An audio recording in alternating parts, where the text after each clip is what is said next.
नमस्कार, आप सभी का स्वागत है। मैं हूं आपके साथ शुभेंदु सिंह और छत्तीसगढ़ में पदयात्राओं के सहारे राजनीति नई नहीं है। दरअसल कांग्रेस प्रदेश अध्यक्ष मोहन मरकाम कांग्रेस की भारत जोड़ो यात्रा की तर्ज पर ही पदयात्रा निकालने जा रहा है। 4 दिनों तक चलने वाली ये 161 किलोमीटर की यात्रा बस्तर के कोंडागांव से शुरू होकर दंतेवाड़ा में खत्म होगी। और इससे पहले बीजेपी के प्रदेश अध्यक्ष अरुण साव और नेता प्रतिपक्ष नारायण चंदेल भी 5 दिन बस्तर में बिता चुके हैं। कुल मिलाकर देखा जाए तो 2023 से पहले दोनों ही दलों का फोकस बस्तर संभाग पर बना हुआ है और कोशिश है कि आदिवासी वोटर्स को साधा जा सके। लेकिन इसके मायने क्या है, क्योंकि 2023 से पहले आखिर बस्तर पर सबकी नजरें क्यों हैं और पदयात्रा से 2023 में क्या सत्ता की चाबी मिल सकेगी और बस्तर के बहाने आदिवासियों को साधने की ये कैसी कोशिश है, बात करेंगे। लेकिन सबसे पहले एक रिपोर्ट आप देखिए।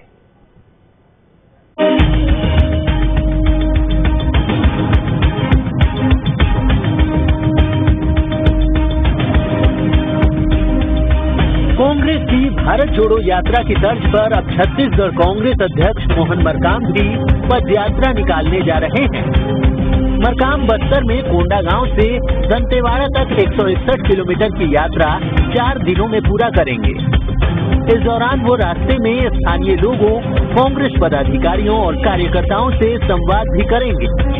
आपको बता दें कि कोंडागांव से दंतेवाड़ा तक ये पदयात्रा निकाली जाएगी। छत्तीसगढ़ की शांति, खुशहाली और समृद्धि के लिए यात्रा निकाली जाएगी। ये पदयात्रा सोमवार को कोंडागांव से शुरू होगी। कोंडागांव के शीतला माता मंदिर से यात्रा की शुरुआत होगी। सुबह 6 बजे से शाम 8 बजे तक मरकाम 51 किलोमीटर यात्रा करेंगे। दूसरे दिन 50 और तीसरे दिन 45 किलोमीटर की दूरी तय की जाएगी। 29 सितंबर को मरकाम 15 किलोमीटर की पदयात्रा करेंगे। मां दंतेश्वरी मंदिर में माता के दर्शन के बाद यात्रा खत्म होगी। मोहन मरकाम जी प्रदेश अध्यक्ष हमारे कांग्रेस पार्टी के हैं और ये अपने क्षेत्र में लगातार पदयात्रा करते आ रहे हैं। ऐसा नहीं कि ये पहली बार कोई पदयात्रा कर रहे हैं, लेकिन भारतीय जनता पार्टी का जमीन बस्तर में खिसक चुका है और वो अपनी जमीन तलाशने के लिए वहां पर उनके सारे बड़े नेता जा रहे हैं।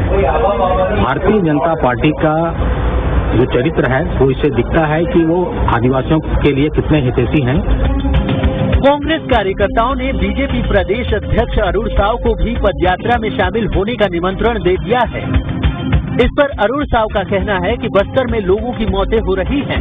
हम तो चाहेंगे कि मोहन मरकाम उनसे भी मिले। देखिए, वो क्या न्योता देते हैं, लेकिन आज छत्तीसगढ़ की जनता परेशान है। आज बस्तर में स्वास्थ्य सुविधाएं बदहाल है, लोगों की मौतें हो रही है। अच्छा है कि यदि मोहन मरकाम जी उन तक जाएं, उनके दर्द को बांटें, उनकी इलाज की व्यवस्था करें। अभी हाल ही में बीजेपी प्रदेश अध्यक्ष अरुण साव और नेता प्रतिपक्ष नारायण चंदेल 5 दिन बस्तर में रहकर आए हैं और अब मोहन मरकाम कोंडागांव से दंतेवाड़ा तक पदयात्रा करने जा रहे हैं। ऐसे में सवाल यही उठता है कि सबकी नजरें आखिर 12 विधानसभा सीटों वाले बस्तर संभाग पर क्यों हैं? क्या 2023 से पहले गेम चेंजर आदिवासी वोटर्स को साधने की तैयारी है? Team news state. रिपोर्ट को देखने के बाद आपको अंदाजा लग चुका होगा कि केंद्र में अब बस्तर संभाग है, यानी कि बस्तर संभाग को लेकर के ये सियासी खींचतान है और इसी को लेकर के ये पदयात्रा भी है। और इससे पहले भारतीय जनता पार्टी के जो प्रदेश अध्यक्ष हैं, प्रभारी हैं और नेता प्रतिपक्ष हैं, वो भी वहां तक पहुंचे थे।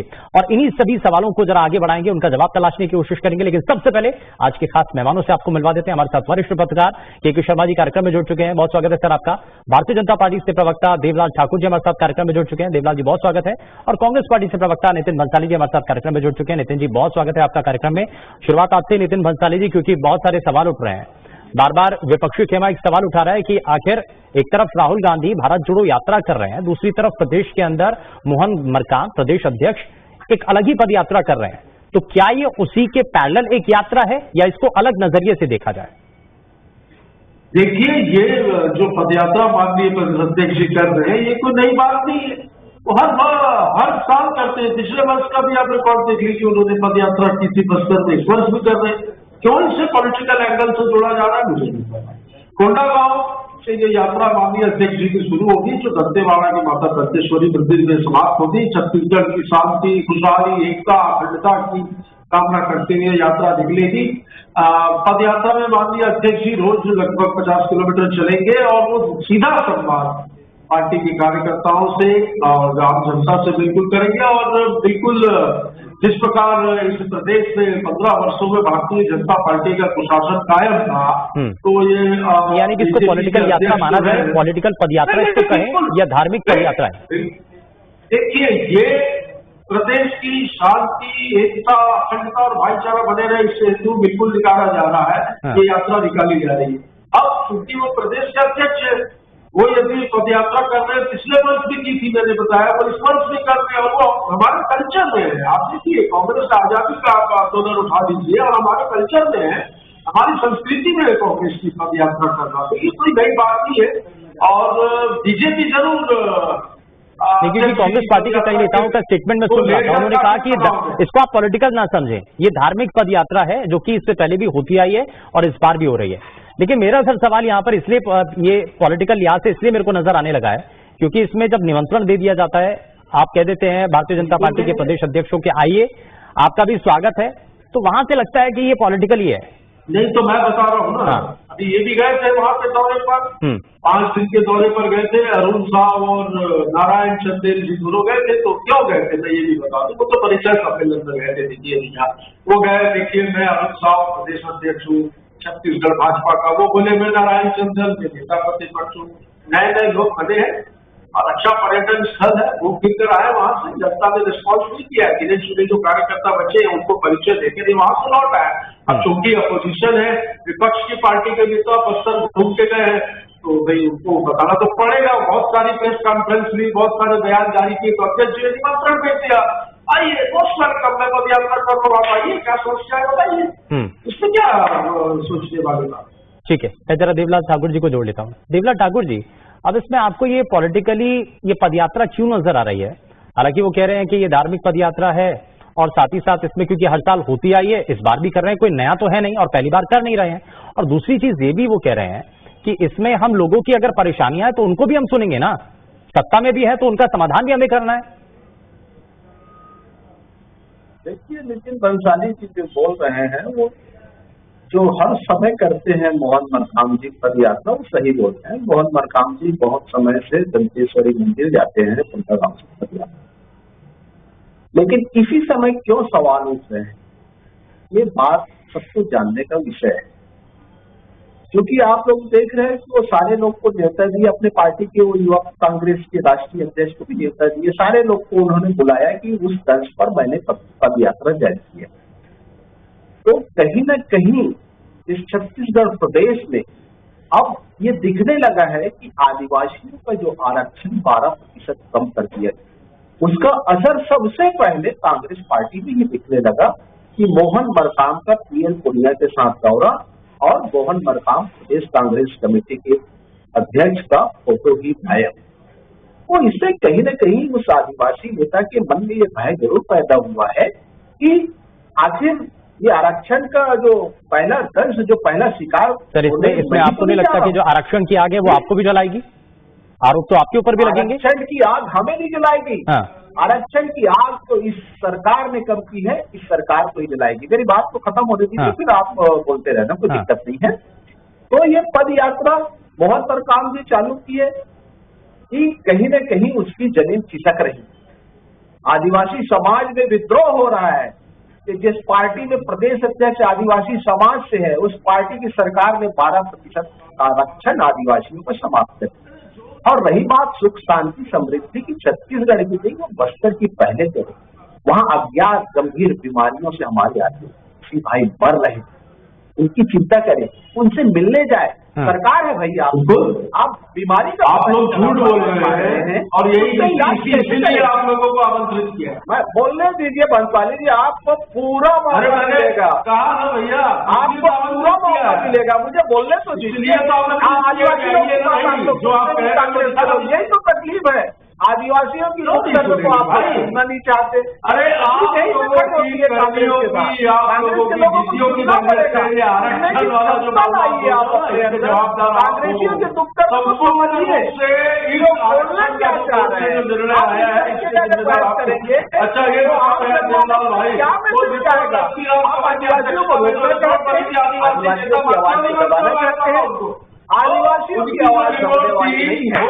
जनता को इसलिए नहीं है कि आदिवासी नहीं, ठीक है, मैं इस पर जवाब लेता हूँ। ठीक है, देवलाल ठाकुर जी, ठीक है, नितिन भंसाली जी से मैं जरा ये सवाल जानूंगा और ये इस सवाल का जवाब जानने की कोशिश होगी, लेकिन उससे पहले देवलाल ठाकुर जी, आपने टाइमिंग को लेकर के सवाल उठाया। आप कह रहे हैं कि बस्तर संभाग में अगर जाना मोहन मरकाम का इस वक्त में समय में ये पॉलिटिकली इसके बड़े मायने हैं, लेकिन इससे पहले भारतीय जनता पार्टी के प्रदेश अध्यक्ष, नेता प्रतिपक्ष, वो भी तो होकर के आए हैं, आपने वहां पर भी सवाल खड़े कर रहे हैं क्या?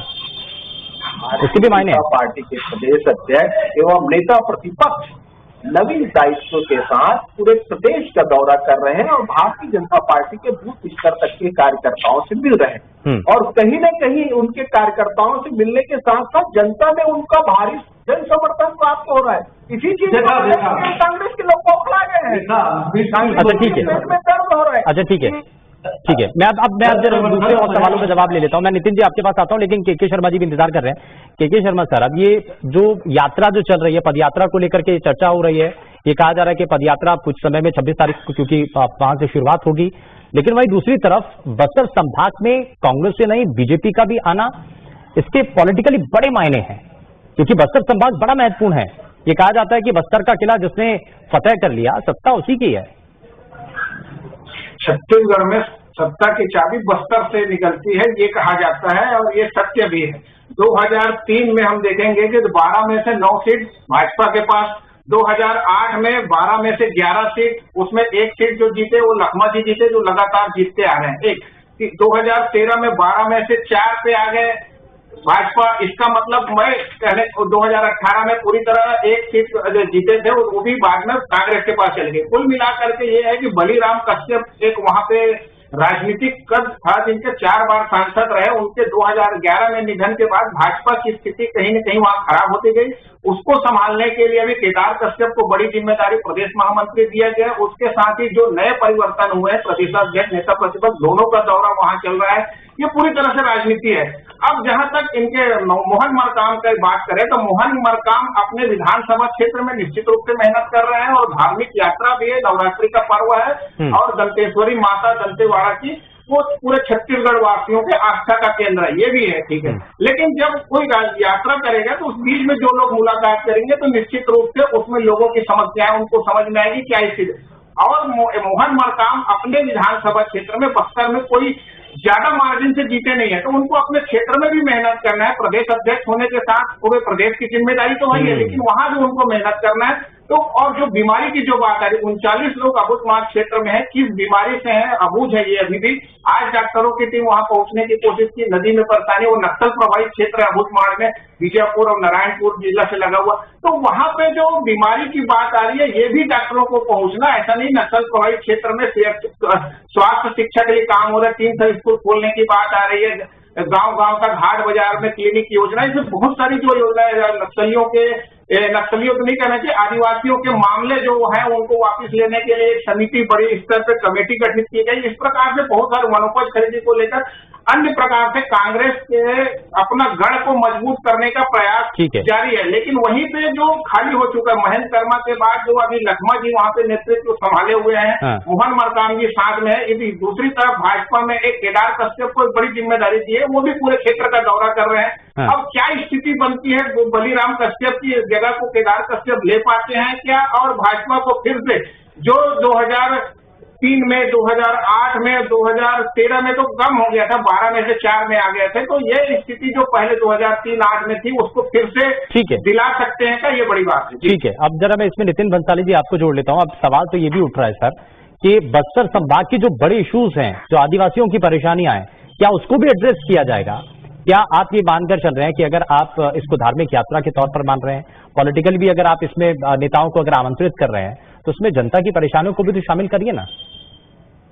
बिल्कुल शामिल हो।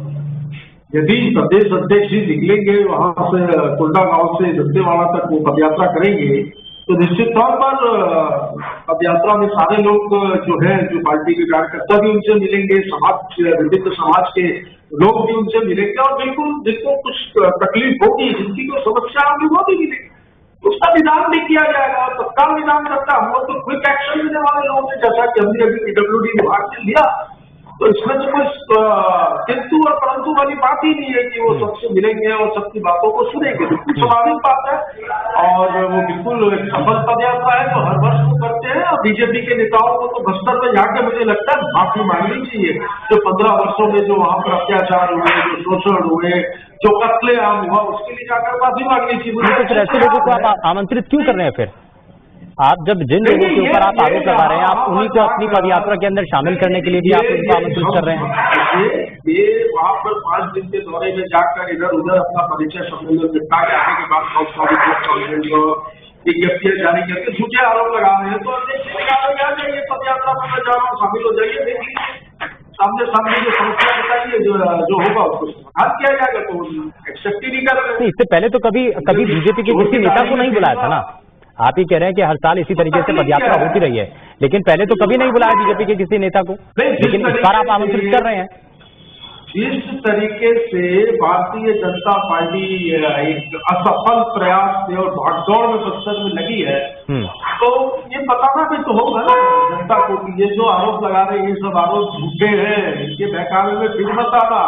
ये जो आज बस्तर जो शांति की ओर बढ़ रहा है और बस्तर में जो नक्सलवाद समाप्ति की ओर है, बस्तर में रोजगार सृजन हुए, बस्तर में आदिवासियों में भी जमीन वापस की गई है, ऐसा प्रकार के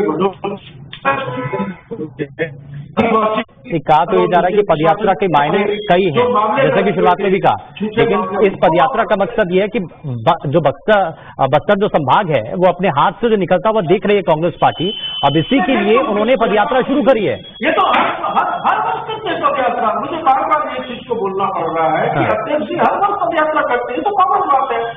हिसाब तो जमीन इनकी के लिए भाजपा वालों की, इसलिए भागदौड़ बची। मुझे अच्छे से याद है कि पुरेंद्रेश्वरी जी पिछला चिंतन शिविर भाजपा का बस्तर में हुआ था, और उन्होंने क्या कहा था, हमारा कार्यकर्ता फूकेगा तो पूरा कांग्रेस पार्टी बह जाएगा। उनकी लैंग्वेज में बोल रहा हूँ।